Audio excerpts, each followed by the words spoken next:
Hey guys, welcome back to my channel. So ಇವತ್ತಿನ vlog ಏನಂದ್ರೆ, ನಾನು ಲಾಸ್ಟ್ 2 ವ್ಲಾಗ್ಸ್ ಅಲ್ಲಿ ಹೇಳಿರ್ತೀನಿ. ಸೊ ನಮ್ಮ ಫ್ಯಾಮಿಲಿ ಸ್ವಲ್ಪ ಡಿಪ್ರೆಸ್ ಅಲ್ಲಿ ಇದ್ವಿ ಅಂತ. ಆಲ್ಮೋಸ್ಟ್ ಎಲ್ಲರೂ ಡಿಪ್ರೆಷನ್ ಅಲ್ಲೇ ಇದ್ವಿ. It took us lot of time to come back ಅಂತಾನೆ ಹೇಳ್ಬೋದು. ಸೊ ಏನಾಯ್ತು ಅಂತ ನಮ್ಮ ಅಮ್ಮ ಎಕ್ಸ್ಪ್ಲೇನ್ ಮಾಡ್ತಾರೆ ಗೈಸ್. ಕಮ ಏನಾಯ್ತಂದ್ರೆ ನಮ್ಮ ತಾಯಿ ತೀರ್ಕೊಂಡ್ರು ಮಾರ್ಚ್ 26. ಮಾರ್ಚ್ 26 ನಮ್ಮ ಅಜ್ಜಿ ತೀರ್ಕೊಂಡ್ರು. ಅವ್ರ ಫೋಟೋನ ನಾನು ಇನ್ ಬಿಟ್ವೀನ್ ಹಾಕ್ತಾ ಇರ್ತೀನಿ. It was a very hard time for every one of us ಅಂತಲೇ ಹೇಳ್ಬೋದು. ತುಂಬ ಕಷ್ಟ ಆಗಿತ್ತು. ಅವ್ರು literally she's a very strong women. ಓಕೆನಾ, 68 ಇಯರ್ಸ್ ಅವ್ರಿಗೆ ಬಿ ಪಿ ಲೋ ಆಗಿತ್ತು. ಬಿ ಲೋ ಆಗಿ ಉಸಿರಾಟದ ತೊಂದರೆ ಆಗಿಬಿಟ್ಟು ತಿರ್ಕೊಂಡ್ರು. 5 ಡೇಸ್ ಹಾಸ್ಪಿಟಲಲ್ಲಿದ್ದರು. ಹಾಸ್ಪಿಟ್ಲಿಂದ ಲಾಸ್ಟಿಗೆ ತಿರ್ಕೊಂಡ್ಬಿಟ್ರು. ಅಂದರೆ ಡಾಕ್ಟ್ರು ಆಗಲ್ಲ ಅಂತ ಹೇಳಿದರು. ನಾವಾದ್ರೂ ಟ್ರೈ ಮಾಡಿ ಅಂತ ಹೇಳ್ಬಿಟ್ಟು ಡಾಕ್ಟ್ರನ್ನ ಕೇಳ್ಕೊಂಡಿದ್ದು. ಲಾಸ್ಟಿಗೆ ಆಗಲ್ಲ ಅಂತೇಳಿ ಗುರುವಾರ ಸಾಯಂಕಾಲ ತಿರ್ಕೊಂಡ್ಬಿಟ್ರು. ಅವರು, ನೀವು ನಂಬ್ತಿರೋ ಇಲ್ವೋ, ಅವ್ರ ಆರ್ಗನ್ಸ್ ಎಲ್ಲ ಸೂಪರ್ಬ್ ಆಗಿತ್ತು, ಏನು ಡ್ಯಾಮೇಜ್ ಆಗಿದ್ದಿಲ್ಲ. ಅವ್ರಿಗೆ ಶುಗರ್ ಇದೆ, ಶುಗರ್ ಎವ್ರಿ ಟೈಮ್ ನಾರ್ಮಲ್ ಇರ್ತಿತ್ತು. ಯಾಕಂದರೆ ನಮ್ಮಮ್ಮ ಇನ್ಸುಲಿನ್ ಕೊಟ್ಟಿದ್ರು. ಅವ್ರಿಗೆ ಯಾವ ಇಂಟೀರಿಯಲ್ ಆರ್ಗನ್ಸ್ ಏನು ಡ್ಯಾಮೇಜ್ ಆಗಿಲ್ಲ.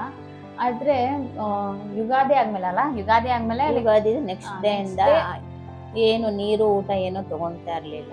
2 ಡೇಸಿಂದ ಏನೂ ತೊಗೊಂಡಿಲ್ಲ. ಅವರು ಒಂದು ಸ್ವಲ್ಪನೂ ಏನೂ ತೊಗೊಂಡಿಲ್ಲ. ಯಾವಾಗ ಅವರು ನೀರು ತೊಗೊಂಡಿಲ್ಲ, ಅದರಿಂದ ಅವರಿಗೆ ಪ್ರಾಬ್ಲಮ್ ಆಯಿತು. ಅವರಿಗೆ ಅದರಲ್ಲಿ ಯೂರಿನಲ್ಲಿ ಪೊಟ್ಯಾಷಿಯಮು ಜಾಸ್ತಿ ಆಗಿಬಿಟ್ಟು ಯೂರಿನ್ ಪಾಸ್ ಯಾವುದು ಏನು ನೀರು, ಹೊಟ್ಟೆಗೆ ನೀರು, ಫುಡ್ ಏನೂ ತೊಗೊಂಡಿಲ್ಲ. ಅದರಲ್ಲಿ ಬಿ ಪಿ ಫುಲ್ಲು ಲೋ ಆಗಿಬಿಡ್ತು.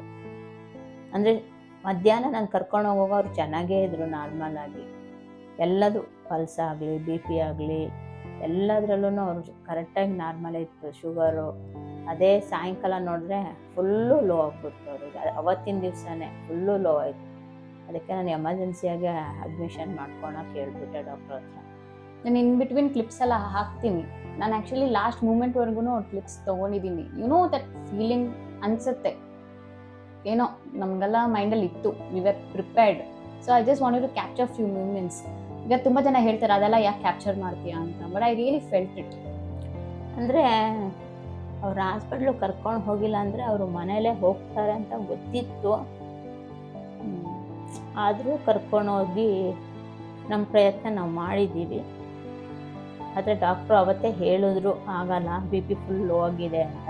ಆದರೆ ಇಂಜೆಕ್ಷನಿಂದ ಬಿ ಪಿನ ಹೈ ಮಾಡೋಣ ಅಂದರು, ಆದರೆ ಆಗಿಲ್ಲ. ತುಂಬ ಕಾಸ್ಟ್ಲಿ ಇಂಜೆಕ್ಷನ್ನೇ ಎಲ್ಲ ಕೊಡಿಸಿದ್ದೀವಿ. ಆದರೆ ಎಲ್ಲ ನಮ್ಮ ಪ್ರಯತ್ನ ನಾವು ಮಾಡಿದ್ದೀವಿ, ಡಾಕ್ಟ್ರು ಮಾಡಿದ್ದಾರೆ ಪ್ರಯತ್ನ, ಆದರೆ ಆಗಿಲ್ಲ. ಬಿ ಪಿ ಲೋ ಆಗಿಬಿಟ್ಟು ಹೋಗ್ಬಿಟ್ರು. ಆ್ಯಕ್ಚುಲಿ ಮಾರ್ನಿಂಗ್ ಅರೌಂಡ್ 2 AM ಅಲ್ಲ, 2 PM ಮಧ್ಯಾಹ್ನ ಇವರು ಹಾಸ್ಪಿಟಲ್ ಕರ್ಕೊಂಡೋಗಿ ಬಂದಿದ್ದಾರೆ. ಏನೋ ಇವ್ರಿಗೆ ಆ ಅನಿಸಿದೆ ಇವ್ರಿಗೂ ಒಂಥರ ಏನೋ ಫಿಶಿ ಇದೆ, ಏನೋ ಹೆಚ್ಚು ಕಡಿಮೆ ಆಗ್ಬೋದು ಅಂತ ಕರ್ಕೊಂಡು. ಆವಾಗನೂ ಚೆನ್ನಾಗಿ ಹೋಗಿದ್ದಾರೆ ಅವರು. ಸಾಯಂಕಾಲನೇ ಫುಲ್ಲು ಕಣ್ಣೆಲ್ಲ ಒಂಥರ ಎಲ್ಲೋ ಟರ್ನ್ ಆಯಿತು. ನಮ್ಗೆಲ್ಲರಿಗೂ ಭಯ ಸ್ಟಾರ್ಟ್ ಆಯಿತು. ಇಮ್ಮಿಡಿಯೇಟಾಗಿ ಹೋಗಿ ಅಡ್ಮಿಟ್ ಮಾಡಿದ್ವಿ. ನೋಡ್ರೆ ICU ಕರ್ಕೊಂಡು ಹೋದ್ರು. ಅಂದರೆ ಅವಾಗ ಫುಲ್ಲು ಲೋ ಆಗಿಬಿಟ್ಟಿತ್ತು ಅವರಿಗೆ. ಬಿ ಪಿ, ಶುಗರು, ಪಲ್ಸು ಎಲ್ಲ ಲೋ ಆಗಿಬಿಟ್ಟಿತ್ತು. ಅದೇ ಈ ಥರ ಎಲ್ಲ ಆಯಿತು. ಇವತ್ತಿಗೆ ಎಷ್ಟು ದಿವಸ ಆಯಿತು? ಇವತ್ತಿಗೆ ಆಲ್ಮೋಸ್ಟ್ 25 ಡೇಸ್. 25 ಡೇಸ್ ಆಯಿತು. ಅವ್ರ ಕಾರ್ಯನೆಲ್ಲ ಆಯಿತು. 15 ಡೇಸ್ಗೆ ಅವ್ರ ಕಾರ್ಯನ ಬಂದ್ಬಿಟ್ಟು ಶ್ರೀರಂಗಪಟ್ಟಣ ಸಂಗಮಲ್ಲಿ ಮಾಡಿ ಬಂದಿದ್ದೀವಿ. 14ನೇ ತಾರೀಕು ಮನೆಯಲ್ಲಿ ಕಾರ್ಯ ಇಟ್ಕೊಂಡಿದ್ದು. ಎಲ್ಲ ಒಳ್ಳೆ ರೀತಿಯಲ್ಲಿ ಮಾಡಿ ಪೂಜೆ ಎಲ್ಲ ಮಾಡಿದ್ದೀವಿ ಅವರಿಗೆ. ಫೈನಲಿ ಶ್ರೀರಂಗಪಟ್ಟಣಕ್ಕೆ ಬಂದಿದ್ದೀವಿ ನಾವು. ನಾನಲ್ಲಿ ತುಂಬ ಕ್ಯಾಪ್ಚರ್ ಮಾಡೋಕ್ಕೆ ಹೋಗಲ್ಲ. ನಾವು ಅಷ್ಟೇ ಈ ಥರ ಬೋಟಲ್ಲಿ ಹೋಗಬೇಕು. ಯಾಕಂದರೆ ಮಧ್ಯ ಕರ್ಕೊಂಡು ಹೋಗಿ ನಾವು ಅಲ್ಲಿ ಅಷ್ಟೆಲ್ಲ ಬರಬೇಕಾಗುತ್ತೆ. ನೀರು ಕಮ್ಮಿ ಇದೆ ಗೈಸ್. ಸರಿ, ಎಲ್ಲ ಆದಮೇಲೆ ಸಿಗ್ತೀನಿ.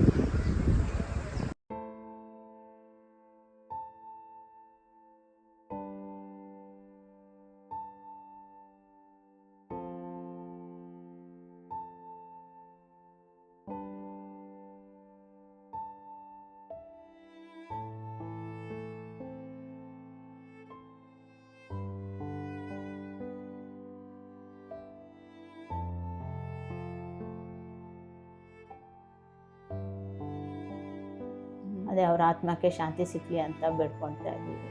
ನೀವು ಬೇಡ್ಕೊಳ್ಳಿ. ಮತ್ತು ಸ್ವಲ್ಪ ಜನ ಕೇಳಿದ್ರು, ಏನು ಇಷ್ಟೇ ಜನ ಬಂದಿದ್ದಾರಾ ನಮ್ಮ ಮನೆಗೆ ಅಂತಲ್ಲ. ಸಿ ನೀನೇ ಹೇಳೋದು ಕ್ಯಾನ್ಸರ್. ಯಾಕಂದ್ರೆ ಎಲ್ಲ ಬರೋರೆಲ್ಲ ಊರಿಂದ ಬರೋರೆಲ್ಲ ಹಾಸ್ಪಿಟಲಲ್ಲೇ ನೋಡ್ಕೊಂಡ್ಬಿಟ್ಟು ಹೋಗಿದ್ದಾರೆ. ಸ್ವಲ್ಪ ಜನ ಎಲ್ಲ ಹಾಸ್ಪಿಟ್ಲಲ್ಲಿ ಬಂದು ನೋಡಿದ್ದಾರೆ. ಬಂದು ಹೋದವ್ರು ಯಾರು ಬಂದು ಮತ್ತೆ ಮನೆಗೆ ಬಂದಿಲ್ಲ. ಅವರು ಎತ್ತಾದ್ಮೇಲೆ ಬರಲಿಲ್ಲ ಮನೆಗೆ. ಅವರು ಹಾಸ್ಪಿಟ್ಲಲ್ಲೇ ಎಲ್ಲ ನೋಡ್ಬಿಟ್ಟು ಹೋಗಿದ್ದಾರೆ. ಯಾರು ಬಂದ್ರೂ ನಮ್ಮ ಕರ್ತವ್ಯನ ನಾವೇ ಮಾಡಬೇಕು.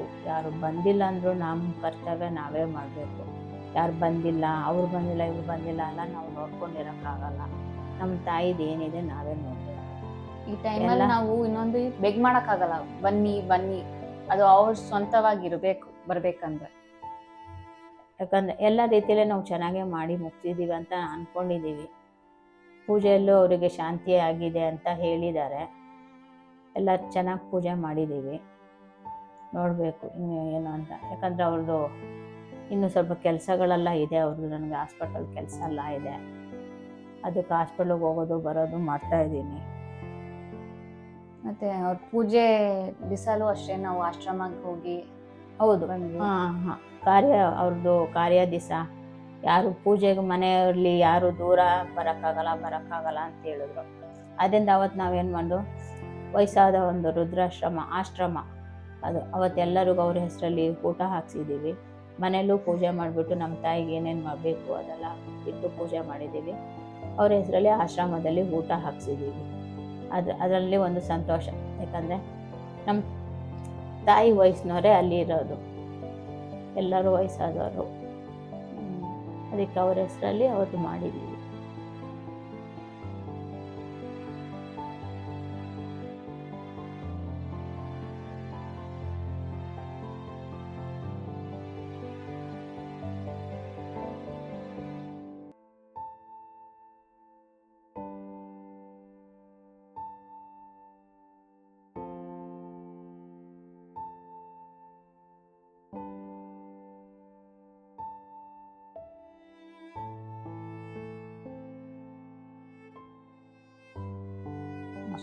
ಅಷ್ಟೇ. ಯಾಕಂದರೆ ಜಾಸ್ತಿ ಹೇಳೋಕ್ಕಾಗಲ್ಲ. ಸರಿ, ನೀನು ಅಲ್ಬೇಡ. ಈ ರೂಮ್ ನೋಡಿ, ನಂದು ಮತ್ತು ನಮ್ಮ ಅಜ್ಜಿದ ರೂಮು ಅಷ್ಟೇ. ಇದ್ಮೇಲೆ ನಾನು ಒಬ್ಬಳೇ ಮಾಡ್ಕೊಳ್ಬೇಕಿದೆ. ನೀವು ನಂಬ್ತಿರೋ ಅಲ್ವೋ, ಲಾಸ್ಟ್ 2 months ನಮ್ಮ ಅಜ್ಜಿ ಜೊತೆ ನಾನು ಮಾಡ್ಕೊಂಡಿದ್ದಿಲ್ಲ. ಯಾಕಂದರೆ ನನಗೆ ಆಫೀಸಲ್ಲಿ ಸ್ವಲ್ಪ ಟ್ರಬಲ್ ಆಗ್ತಿತ್ತು. ಪ್ರಾಪರ್ ನಿದ್ದೆ ಇರ್ತಿದ್ದಿಲ್ಲ. ಎವ್ರಿ ನೈಟ್ ಅವ್ರು ಮಾಡ್ಕೊತಿದ್ದಿಲ್ಲ. ಹಿಂಗೆ ಏನಂತಾರೆ ತೋಳೋದು, ಕರಿತಾ ಆಡ್ತಾರೆ. ಹೋಲ್ ನೈಟ್ ನಿದ್ದೆ ಇರ್ತಿದ್ದಿಲ್ಲ. ಅದಕ್ಕೆ ನಾನು ಮಮ್ಮಿ ಜೊತೆ ಮಲ್ಕೊತಿದ್ದೆ. ಇಲ್ಲಿ ನಮ್ಮ ಅಂಕಲ್ ಮಲ್ಕೊತಿದ್ರು. ಅದಿನ್ನೂ ಈಗ ನಾನು ಇಲ್ಲಿ ಮಲ್ಕೊತಾನೆ ಇಲ್ಲ. ಇಟ್ಸ್ ಆಲ್ಮೋಸ್ಟ್ ನೋಡಿ 1 month ಆಗ್ತಿದೆ. ನನಗೆ ಈ ಬೆಡ್ಡಲ್ಲಿ ಮಲ್ಕೊತಾನೆ ಇಲ್ಲ. ನಾನು ಹಾಲಲ್ಲಿ ಇಲ್ಲ, ನನ್ನ ಮಮ್ಮಿ ಜೊತೆನೇ ಮಲ್ಕೊತಿರೋದು. ಒಂಥರ feel. She was so attach. ಈಗ ಮನೆಯಲ್ಲಿ ಜಾಸ್ತಿ ನನ್ನ ಜೊತೆ ಸ್ವಲ್ಪ ಅಟ್ಯಾಚ್ ತುಂಬಾ ಆಗಿದ್ದು. ಅವ್ರು ಏನಾದ್ರು ಫೀಲಿಂಗ್ಸ್ ಏನಾದ್ರು ಬೇಕಂದರೆ ನನ್ನ ಹತ್ರನೇ ಹೇಳ್ತಿದ್ರು. ಅದು ಬೇಕು, ಇದು ಬೇಕು. ಜಾಸ್ತಿ ಮಾತಾಡ್ತಿದ್ದು ನನ್ನ ಜೊತೆನೆ. ಅಡ್ಮಿಷನ್ ಮಾಡುವಾಗಿಂದ ಜೊತೆಯಲ್ಲಿ ನಾನೇ ಇದ್ದಿದ್ದು. ಡಾಕ್ಟ್ರು ಬಂದು ಹೇಳಿದರು, ಇಂಜೆಕ್ಷನ್ ಸ್ಟಾಪ್ ಮಾಡ್ತಿದ್ದೀವಿ, ನೀನು ಇದ್ದರೆ 1 hour ಇರ್ಬೋದು ಅಷ್ಟೇ. ನನಗೆ ಒಂದು 3:45ಗೆ ಇಂಜೆಕ್ಷನ್ ಸ್ಟಾಪ್ ಮಾಡಿದ್ರು. ಕರೆಕ್ಟಾಗಿ 4:45ಗೆ ನನ್ನ ಕಣ್ಣು ಮುಂದ್ಗಡೆ ನನ್ನ ತಾಯಿ ಎದುರು ಹೋಯ್ತು.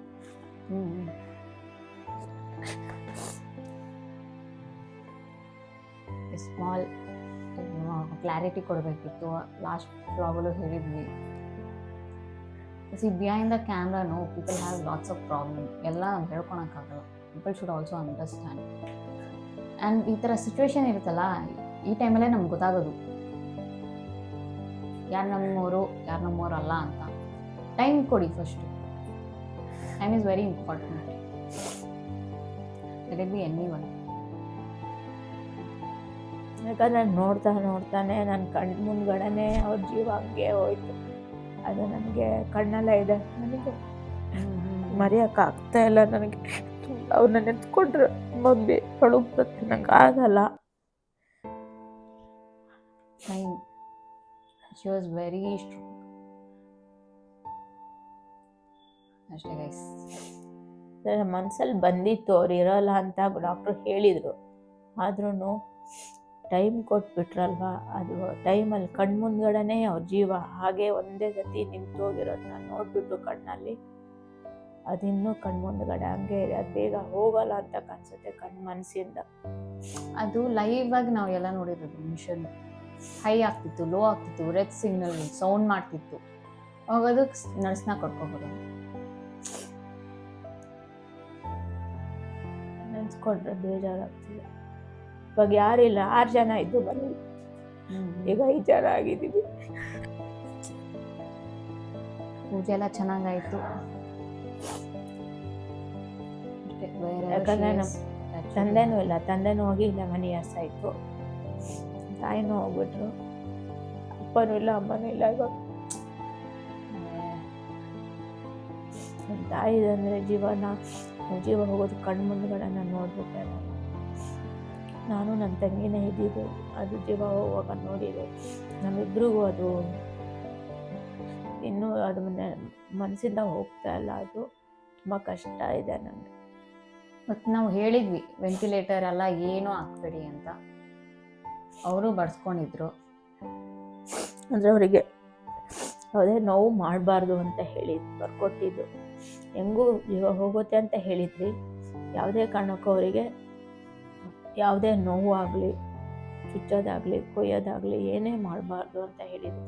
ಏನಿದೆ ನಿಮ್ಮ ಮೆಡಿಸನು, ನೋವಿಲ್ಲದೆ ಮೆಡಿಸನಲ್ಲಿ ಏನಿದೆ ಅದು ನೋಡಿ ಮಾಡಿಕೊಡಿ, ಟ್ರೀಟ್ಮೆಂಟ್ ಕೊಡಿ ಅಂದ್ಬಿಟ್ಟು ಯಾವುದೇ ನೋವು ಮಾಡಬಾರ್ದು ಅಂತ ನಾವು ಡಾಕ್ಟ್ರ್ ಹತ್ರ ಬರ್ಕೊಟ್ಟಿದ್ದು. ಅವರು ಹಾಗೆ ಮಾಡಿದರು ನಮ್ಗೆ. ಆದ್ರೂ ಅವ್ರು ಹೇಳಿದರು ಉಳಿಯೋದಿಲ್ಲ, ಅವರು BP ಫುಲ್ಲು ಲೋ ಆಗ್ತಾಯಿದೆ, ಅವರಿಗೆ ಬ್ರೀತಿಂಗ್ ತುಂಬ ಕಮ್ಮಿ ಆಗ್ತಿದೆ, 30% ಬಂದ್ಬಿಟ್ಟಿದೆ, ಕಷ್ಟ, ಕರ್ಕೊಂಡೋಗಿ ಮನೆಗೆ ಅಂತ ಹೇಳಿದರು. ಆದರೆ ನಾವು ಬಿಟ್ಟಿಲ್ಲ, ಟ್ರೈ ಮಾಡಿ, ಎಷ್ಟು ಸುಡಾದರೂ ಪರವಾಗಿಲ್ಲ, ಟ್ರೈ ಮಾಡಿ ಅಂತಲೇ ಇದ್ದು ನಾವು. ಲಾಸ್ಟಿಗೆ ಎಲ್ಲ ಪ್ರಯತ್ನವೂ ಮಾಡಿದ್ರು ಡಾಕ್ಟ್ರು. ನಮ್ಮ ಕೈಯಲ್ಲಾಗಿರೋದು ನಾವೆಲ್ಲ ಮಾಡಿದ್ರು. ಡಾಕ್ಟ್ರು ಅದೇ ಹೇಳಿದ್ರು, ನಿಮ್ಮ ಪ್ರಯತ್ನ ನೀವು ಮಾಡಿದ್ದೀರಾ, ಆದರೆ ಅವ್ರಿಗೆ ಅದು ಟ್ರೀಟ್ಮೆಂಟ್ ತೊಗೊಂಡಷ್ಟು ಶಕ್ತಿ ಅವ್ರ ಕೈಯಲ್ಲಿ ಇಲ್ಲ ಅಂತ ಹೇಳ್ಬಿಟ್ರು. ಅದರಿಂದ ಆಯಿತು, ಹೋಗ್ಬಿಟ್ರು ಅವರು. ಹೋಗಿ ಇವಾಗ 25 days ಆಯ್ತು ಇವತ್ತಿಗೆ. ಅದು ತುಂಬ ಬೇಜಾರಿದೆ ಮನೆಯಲ್ಲಿ, ನೆನೆಸ್ಕೊಂಡ್ರೆ ತುಂಬ ಬೇಜಾರಾಗುತ್ತೆ. ಇಷ್ಟೇ. ಅದರಿಂದ 1 ತಿಂಗಳು ತುಂಬ ಇದಾಗಿ, ಇಷ್ಟು ದಿವಸ ಮನೇಲಿ ಎಲ್ಲರೂ ನೆಂಟರು ಇದ್ದರು. ಮತ್ತು ನನ್ನ ತಂಗಿ ಮಗನೂ ಇದ್ದರು. ಅವರು ಇವತ್ತು ಅವ್ರ ಮನೆಗೆ ಅವಳು ಹೋದ್ಲು. ಯಾಕಂದರೆ ಬಂದವಳು 1 ತಿಂಗಳಾಯಿತು. ಇನ್ನು ಮನೆ ಕಡೆ ಎಲ್ಲ ಅವಳು ನೋಡ್ಕೊಳ್ಬೇಕಲ್ವ. ಸೇದು ಆಮೇಲೆ ಅವರ ಅಮ್ಮ, ನನ್ನ ತಂಗಿ ಮೀನಾ, ಸೇದು ಅವಳು ಇದ್ಲು 1 ತಿಂಗಳು ನನ್ನ ಜೊತೆಯಲ್ಲಿ. ಅವಳು ಇವತ್ತು ಮನೆಗೆ ಹೋದ್ಲು. ಇವಾಗ ಇನ್ನೂ ತುಂಬ ಬೇಜಾರಾಗ್ತಿದೆ. ಅವಳು ಮನೆಗೆ ಹೋದ್ಲು, ಇವಾಗ ಇನ್ನೂ ತುಂಬ ಬೇಜಾರಾಗ್ತಿದೆ. ಅವಳಿಗೆ ಹೇಳಿದೆ, ಆದರೆ ಏನು ಮಾಡೋದು, ಅವಳ ಮನೆದು ಅವಳು ನೋಡ್ಕೊಬೇಕಲ್ಲ. ಅವಳು ಅದಕ್ಕೆ ಮನೆಗೆ ಹೋಗ್ಬಿಟ್ಟು ಬರ್ತೀನಿ ಅಂತ ಹೋಗಿದ್ದಾಳೆ. ನೋಡಬೇಕು ಇನ್ನು ನಾವು ಬರ್ತಾಳ ಅಂತ.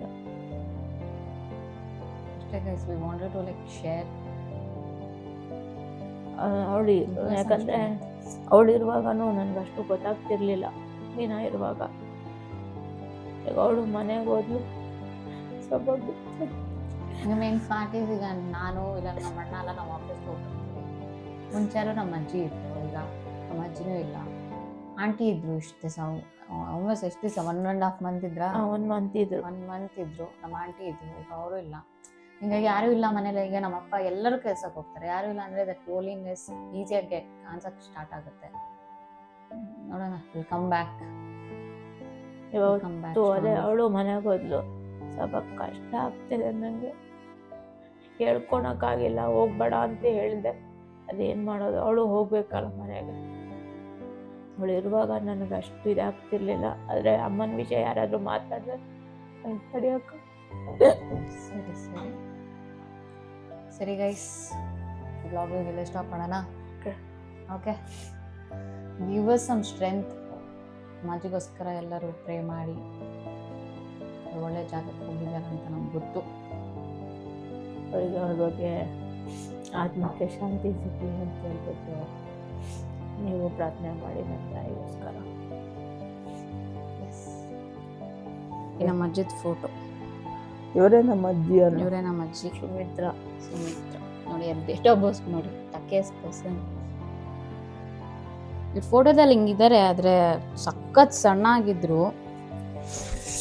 ಫೋಟೋ ಮಾಡಿಸಿರೋದು ನಾವು ಪೂಜೆ ಟೈಮಲ್ಲಿದ್ದು.